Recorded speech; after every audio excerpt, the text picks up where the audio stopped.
harm's way, and he did his job exceedingly well through 4 tours and saved the lives of hundreds of American and coalition soldiers and perhaps thousands of Iraqis. But outside of his family, his greatest accomplishment may have been when he came back to the States and reached beyond his military achievement.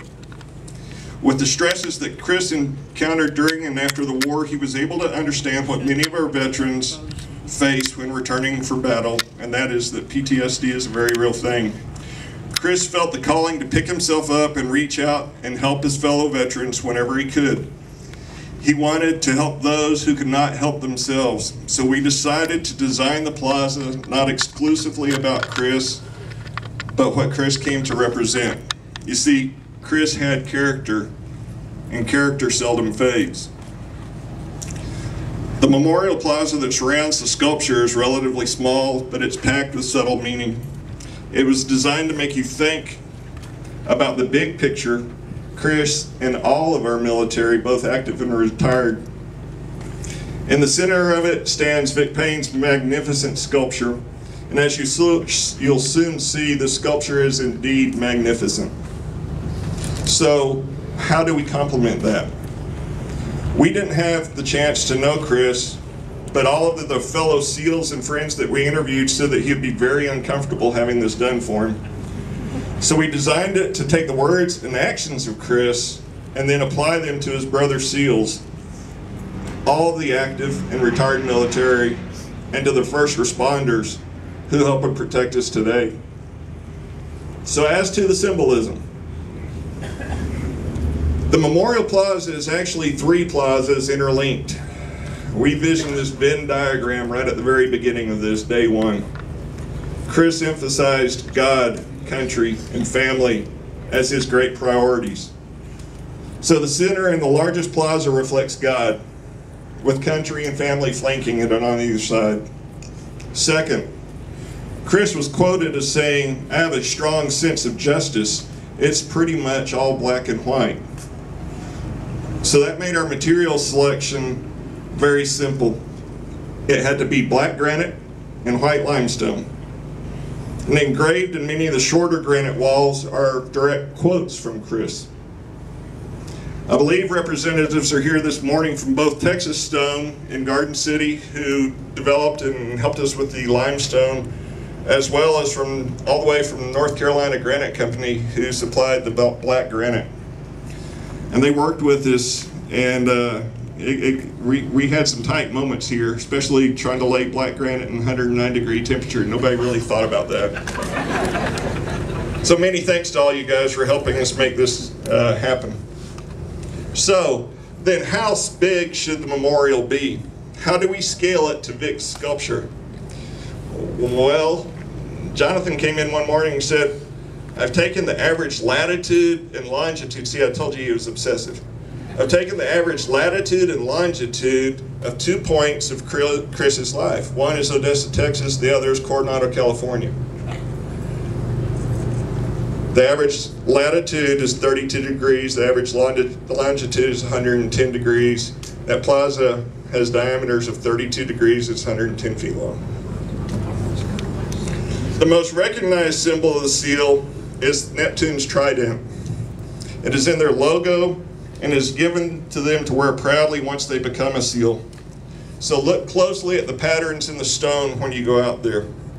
The plaza is bisected by 3 tridents in the paving. They extend the entire length of the plaza, with the sculpture being where they all intersect. And as our military serves all of us, each state was carved into pieces of the trident so that all 50 are equally represented. Well, we took some liberty here. Texas is actually quite a bit bigger than all the others.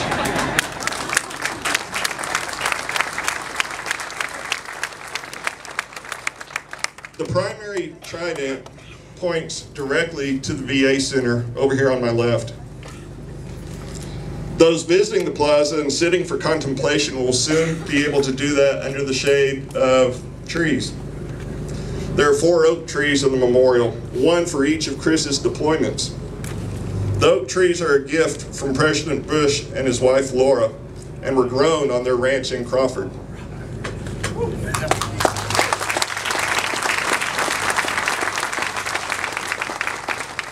And as it was important to Chris to think of all of his military brothers and sisters, there are black granite stones embedded in the pavement. On the stone are engraved dog tags. Look closely and you will see that each name says American soldier. But then notice that each branch of our armed services is also on the tag, and that the serial numbers are actually the date that that particular branch of the service was formed. The black curvilinear wall on the back of the plaza is filled with lone words, but each of these words are taken out of the SEAL Creed. Not many are going to catch that. That was done very specifically. One man that I met this morning did. SEAL Team 1, Mr. Jack Lee.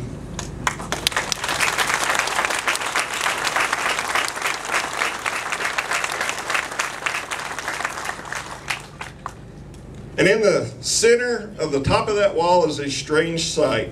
It's a frog skeleton. The frog skeleton is known to all SEALs and is used to honor their fallen brothers. When the sculpture is unveiled, notice that we had Vic rotate it so that Chris's eyes are looking directly at the entrance to the VA Center. He never forgot them.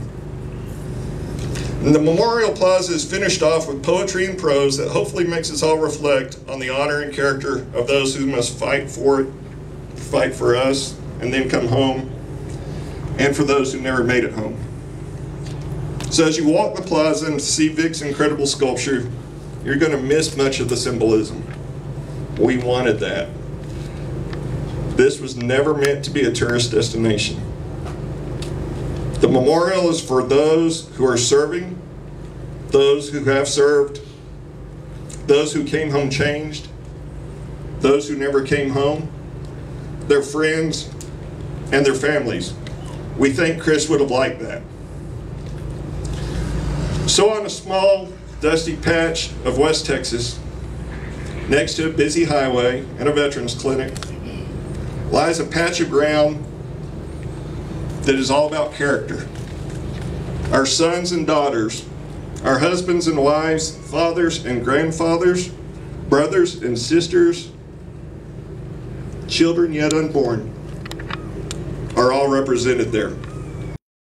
Our hope, our office's hope, I think our committee's hope, is that you find it to be a place of unity, a place of honor, and a place of character. For character seldom fades. Thank you. And an honor to get to know Taya and her family, the whole Kyle family, to visit with them. And of course my wife and my family, my personal family. Without them, nothing happens.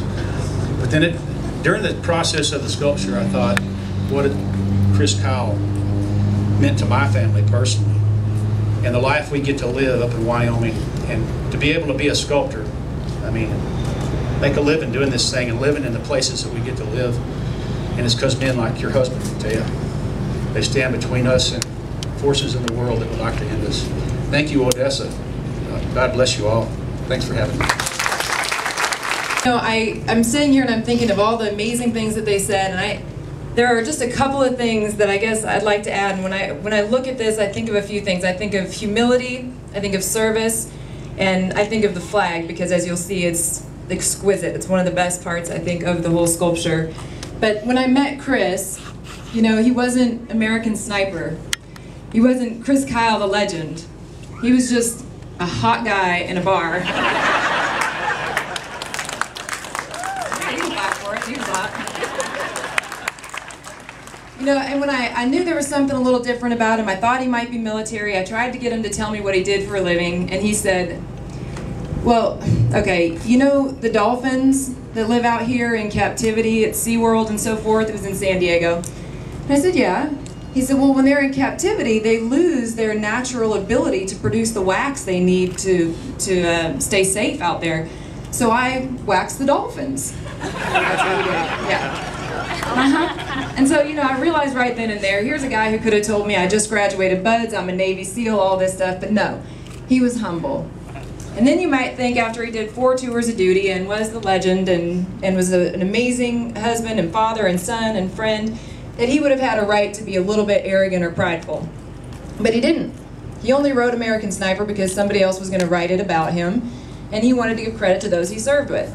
So when the book came out, he was very uncomfortable about the whole thing. We were going to a book signing. We weren't sure if anybody would show up. It was in Dallas, Texas. And at the Barnes & Noble, when we showed up, there was a line going all the way through the upstairs, down the stairs, and through the bottom level. And the guy at the very end, when he met Chris, said, "Man, I have waited 3 hours to meet you. It's an honor to meet you." And let me just add that other people would come up and say, "Oh, I didn't do anything like you did in the military." And Chris's response every time was, "You served. It takes all of us. Thank you for your service." And yep, I agree.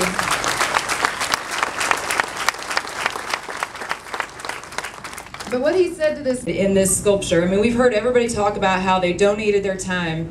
They didn't ask for money. They brought their gifts to the world, just like Chris brought his gift to the world. He took one step in faith and let God do the rest.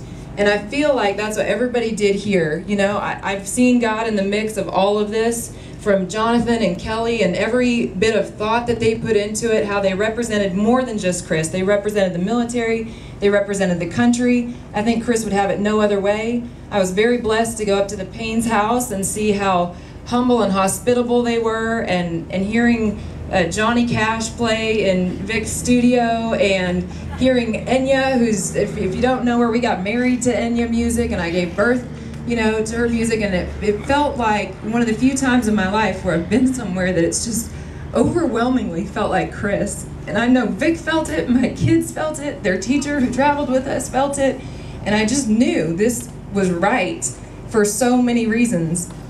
The service aspect of just getting the statue here and having it be so beautiful is moving in itself. I think of the flag, like I said, it's just one of the most beautiful parts. Of course, I'm biased and I get caught up in every aspect of Chris's face, and how he wore his pants long, and how he had his longhorn hat. Everything that was Chris is there, and Vic went to great pains to get it right. My kids and I love it. I think the Kyles also love it, and it's really special. I'm going to tell you a quick story about that flag and what else it means to me, and with this statue, and how I think so many people will be blessed and served by it. And by the way, I want to thank all the service members who showed up today, the police officers, first responders, marshals, rangers. Thank you.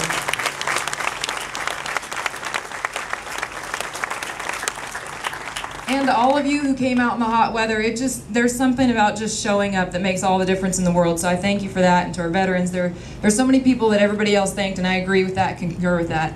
My quick story about the flag is this.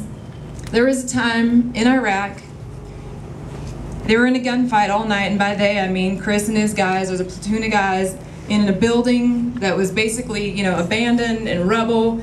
And Chris said the only time they had a break was just to have a long enough time to reload their gun. It was an all-night deal with bullet shells everywhere. And as the sun came up, so literally, the gunfight is over as the dawn's early light is appearing. And the Marines rolled up, planted a flag, and somebody started to play the national anthem.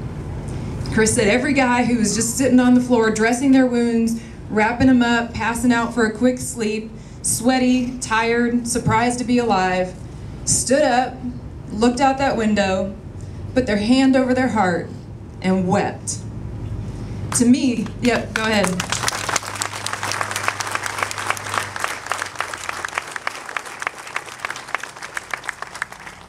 To me, I think that when you see this flag, and I've heard it's going to be lit up at night, and you see that people can come sit on the granite and reflect and think about their time, their service, what service means to them, how they can support their community, who's been injured. There's so many things that each person can get out of this, and I think it's individual and unique.